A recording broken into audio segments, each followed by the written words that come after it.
जय श्री कृष्णा। राधे राधे। कार्तिक महात्म का 12वां अध्याय।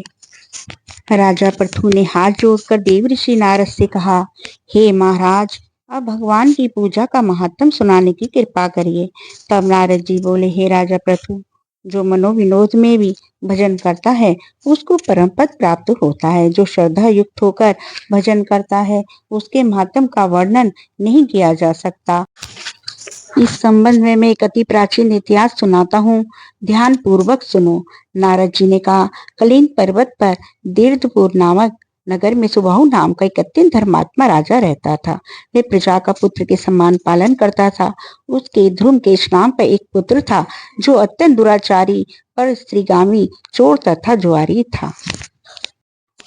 पुत्र के दुराचारों को देखकर राजा सुबाहु ने उसे अनेक बार ताड़नाएं दी, परंतु वह किसी प्रकार नहीं माना। एक दिन खेलते हुए उसकी गेंद छोटी रानी के महल में जा गिरी। जब वह गेंद लेने गया तो महल में गया तो उसकी भी माता छोटी रानी उस पर मोहित हो गई और उन दोनों ने कामांध होकर भोग विलास किया। जब राजा को इस बात का पता चला तो राजा ने धूमकेतु को प्राण दंड तो नहीं दिया, परंतु उसे अपने राज्य से बाहर निकाल दिया। अब राजकुमार वन में रहकर प्रतिदिन मांस मदिरा खाता पीता तथा रात्रि को वेश्याओं के यहाँ निवास करता। चोरी आदि करके जो भी धन वह प्राप्त करता सब वेश्याओं को दे देता। इस प्रकार अनेक वर्ष व्यतीत हो गए। एक समय वह भटकते भटकते वृंदावन में पहुंच गया। वृंदावन में ध्रुमकेश ने सत्यव्रत नामक एक परम विष्णु भक्त को देखा जो अपना घर बार छोड़कर कार्तिक मास में वृंदावन में रहकर भगवान का पूजन करता तथा केवल कंद मूल और फल खाता था। वह भक्त प्रतिदिन भगवान से प्रार्थना करता, हे भगवान, इस दुख रूपी संसार में डूबे रहे उस दीन की आप रक्षा करें। मैं राधा जी सहित आपको बारंबार नमस्कार करता हूँ। प्रेम मगन होकर वह कभी कभी रोने, कभी गाने और कभी नाचने लगता था।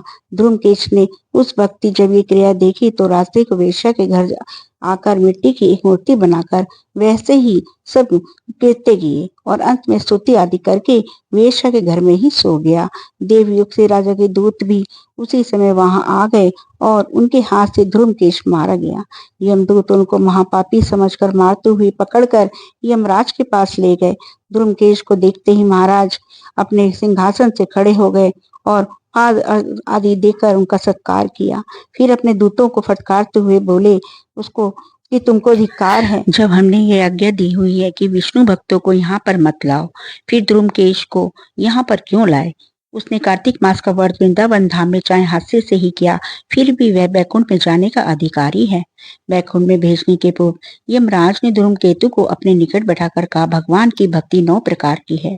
उनकी कथा सुनने से राजा परीक्षित, कीर्तन से सुखदेव, स्मरण से प्रहलाद, पाठ सेवा से लक्ष्मी, पूजा से पृथु, वंदना से अक्रूर, दास्य भाव से अर्जुन तथा आत्म निवेदन से राजा बलि जिस प्रकार परम पद को प्राप्त हुए हैं, उसी प्रकार चाहे हास्य से ही तुमने भगवान की पूजा की, मगर फिर भी तुम स्वर्ग के अधिकारी हो। यद्यपि अपने जीवन में किए गए पापों और दुष्कर्मों के कारण तुम घोर नरक के अधिकारी थे, परंतु क्योंकि तुमने कार्तिक मास में भगवान की पूजा की है, अतः अब निश्चय ही तुम्हें बैकुंठ प्राप्त होगा। कार्तिक मास में की गई भगवान की पूजा निरर्थक नहीं जाती। जहाँ पर भगवान शालिग्राम है वहीं पर गंडकी नदी तथा अन्य तीर्थ हैं। ध्रुमकेश को शास्त्रों का कुछ भी ज्ञान नहीं था, अतः उसने हाथ जोड़कर यमराज से पूछा, हे स्वामी, भगवान सब नदियों को छोड़कर गंडकी को कैसे प्राप्त हुए? कृपा करके मुझे बताइए। यमराज ने कहा, किसी समय वीर शिरा नामक ऋषि सब लोगों के हित की कामना से गंगा जी के तट पर तपस्या कर रहे थे। उनके इस घोर तप से भयभीत होकर इंद्र ने ऋषि की तपस्या भंग करने के लिए मंजू घोषा नाम की अप्सरा को भेजा।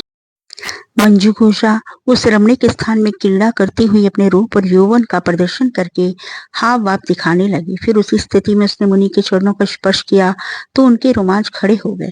तपश्चात मुनि को अपने वशीभूत जान मंजू घोषा ने अपनी दोनों भुजाएं उनके गले में डाल दी। तब क्रोधित होकर मुनि ने श्राप दिया कि तुम मुझे इस संसार सागर में डालने को उद्धत हुई हो, इसलिए नदी बन जाओ। मुनि का श्राप सुनकर मंजू घोषा रोने और बिलखने लगी। उसने प्रार्थना करते हुए मुनि से कहा, हे मुनि, मैं श्राप की योग्य नहीं हूँ, आप मुझे क्षमा करें। उसकी प्रार्थना से द्रवित होकर मुनि ने कहा कि जिस समय भगवान विष्णु बिंदा के श्राप व शिला रूप होकर तुम में गंडकी नदी में स्थित होंगे, तुम भगवान को धारण करने वाली होगी। इस प्रकार मेरे द्वारा दिया गया ये श्राप तुम्हारे लिए वरदान से भी अधिक सिद्ध होगा। अंत में यमराज ने कहा, हे राजकुमार, अब तुम विष्णु लोक को जाओ। तब ध्रुमकेश सुंदर विमान में बैठकर वैकुंठ को चला गया और उसे वहां हरि चरणों में स्थान मिल गया। यह सब ध्रुमकेश द्वारा कार्तिक मास में मात्र एक दिन पूजा करने का परिणाम था। यह कहकर नारद जी ने अपनी वाणी को विराम दिया। जय श्री कृष्णा। राधे राधे।